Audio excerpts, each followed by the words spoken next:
Welcome back to Worldview Show. Now, you might have guessed from last week's Monday Line that I was not terribly pleased with the Florida jury verdict freeing the killer of a 17-year-old black teenager, Trayvon Martin. The entire incident has led me this week to have a number of serious conversations with my own 13-year-old son, who at 6 feet tall looks like he's 16 or 17. And this has been repeated in households where men of color reside with teenage sons, about the racial profiling that one could be subjected to and how to react if they're stopped by the police. Well, our next guest wrote a column this week for the NBC-affiliated website Grio.com on the effect of the 2010 election on the African-American community. And I wanted to talk about his article in the context of this Trayvon Martin verdict, and the Supreme Court recently declaring we now live in a post-racial America by striking down the key Article 5 clearance provision of the 1965 Voting Rights Act. Now, you may remember him from his work trying to free wrongly incarcerated African Americans on death row and to overturn the death penalty as a means of punishment for its cruel, unusual, and racial bias. David A. Love is the executive director of the Witness to Innocence Project, a national nonprofit organization in the USA that empowers exonerated death row prisoners and their family members to become more effective leaders in the movement to abolish the death penalty. He's also executive editor of the must-read blackcommentator.com and a contributor to the Huffington Post, the Grio, the Guardian, and the Progressive Media Project. David A. Love, welcome back to Worldview. Dennis, thank you for having me. It's a pleasure to talk to you again. Well, I have to say I'm really pleased to be talking with you about this because I'm feeling so terribly angry and deeply hurt by the actions of a country I spent 40 years living in and believing in its ideals, and today I just don't recognize it. It's almost as if Dr. King's speech of 50 years ago never happened, and the only thing missing are segregated lunch counters and dogs attacking people of color. How in the heck did we get here? Well, Dennis, I think it's been a long road, and I share your concern. It seems that at some point there was a lot of progress being made in this country, but now, just looking at the Trayvon Martin case, looking at the situation throughout the country where states are trying to roll back rights, it seems like it's a backlash. It seems that the conservative elements in this country have taken a look at what's going on. They've looked at the political landscape. They're looking at the demographic changes in the country where the country is becoming browner. And they're saying, we don't like this. We don't like the fact that more and more people are being granted rights. We have to take things back to the way they used to be. And unfortunately, I think that that's what we're seeing in the criminal justice system, in the overturning of the Voting Rights Act by the Supreme Court, anti-immigration legislation. All of these things, I think, are tied together, and it's a sign that people really have to be vigilant. Well, it almost seems as though speaking about the civil rights decision, almost within seconds of that Supreme Court decision, states which had enacted restrictive laws that were deemed illegal under Section 5. The Justice Department had flagged them up. These were laws that hurt black and Hispanic voters the hardest. They immediately came back, and yesterday even the Pennsylvania GOP chair said that their policies, this new Voting Rights Act in Pennsylvania, cut President Obama's win from 10 points to 5 points. And while that bill is on trial for this very reason, what can should be done here? Well, it is. I think that ultimately it will require a movement. I mean, the most immediate thing is that people should speak out and fight for a restoration of the Voting Rights Act. But I think it really will take a movement. The Supreme Court essentially said that racism is over and we no longer have to worry because all of those problems back in the 50s and 60s, they're no longer with us. But they are, and they are still with us. And the fact that all of these states have enacted these voter ID measures shows that racism is still a problem. It's concentrated in the South. However, there are also other parts of the country, this state where I'm located, Pennsylvania included. It's a nationwide problem. And something has to be done to stem the tide.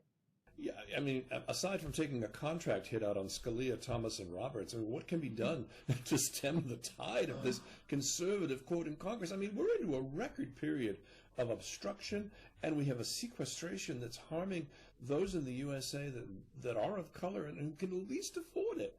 What really needs to happen? Yes, well, I think that all of what's going on is proof that elections do matter. So I think what people can do in the next election is vote. To vote out the current Congress, bring in more progressive liberal lawmakers who hopefully can reverse some of this.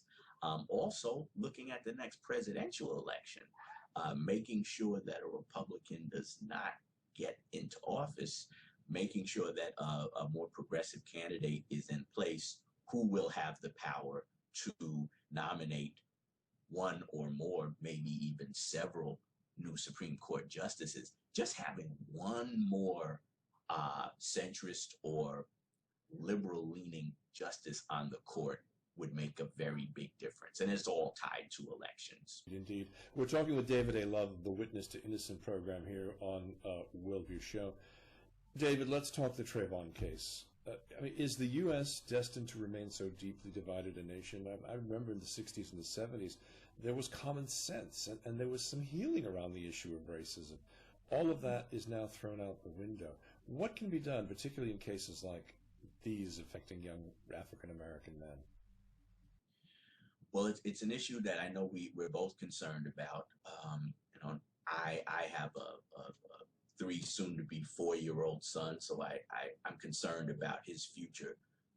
In the long term, though, I am optimistic because I know that in many ways the country is changing, but what we're seeing now is sort of a backlash against those changes. How successful do you think the Justice Department will be, or the civil cases in resolving that one particular issue? I mean, how do Trayvon's parents get closure in this issue? There are a number of options. One would be Trayvon's parents filing a civil suit against George Zimmerman. That's a very strong possibility. Very, very strong possibility. There's also the possibility of the federal government stepping in and filing civil rights charges against George Zimmerman, which I think is not quite as likely because the state would have to prove, the federal government would have to prove that George Zimmerman acted out of racial bias. Not as likely. I've also seen, David, that several of the members of the media have been speculating that the Justice Department might wait until the civil case is adjudicated because in a civil case, Zimmerman could be forced to take the stand, and then the Civil Rights Act could follow as a result of things that he then says on the stand. Is that what you're hearing as well? Yes, that is what I'm hearing. And if that is actually the way they plan to proceed, I think that's a good idea.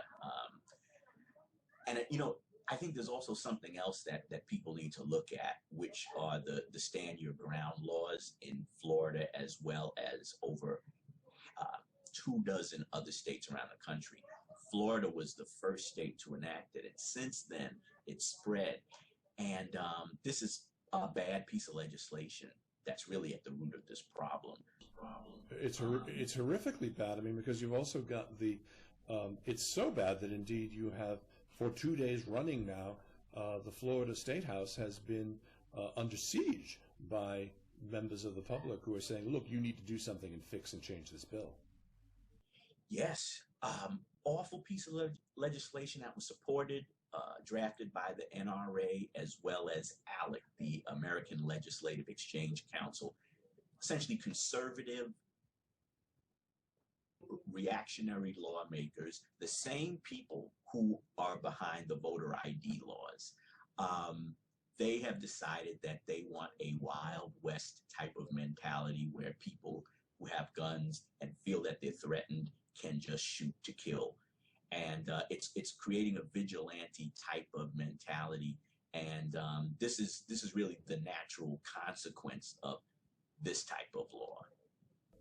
Well, my last question to you here, David, I understand that the U.S. has freedom of speech, but, the behavior of several of these right-wing, quote-unquote, newscasters and radio people. I mean, Rush Limbaugh now says he can use the N-word whenever he wants to, and Fox, they're just so irresponsibly stoking the fires of racial hate and animus. How do men of peace like yourself go out there and face the day and really try to move the dialogue forward? It makes it very hard, but what I keep reminding myself is that these people are doing what they're doing because they do see that there are positive changes occurring in society, even though right now it seems very difficult to realize that.